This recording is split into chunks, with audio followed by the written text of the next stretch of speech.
அர்ச்சனை, ஆராதனை, பிரார்த்தனை, அபிஷேகம், யாகம்,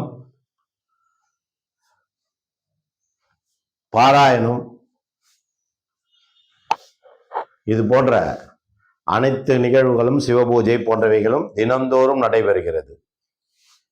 செல்வ வளம் வேண்டுபவர்களோ, குழந்தையின்மை வரம் வேண்டுபவர்களோ, கடந்தொல்லை இருப்பவர்களோ, வம்பு வழக்கு போன்ற பிரச்சனைகளில் இருப்பவர்களோ யாராக இருந்தாலும் அக்ஷய குபேர லக்ஷ்மி யாகத்தில் கலந்து கொண்டு பலன் பெறலாம் என்று உங்களுக்காக இந்த காணொளி சமர்ப்பிக்கப்படுகிறது.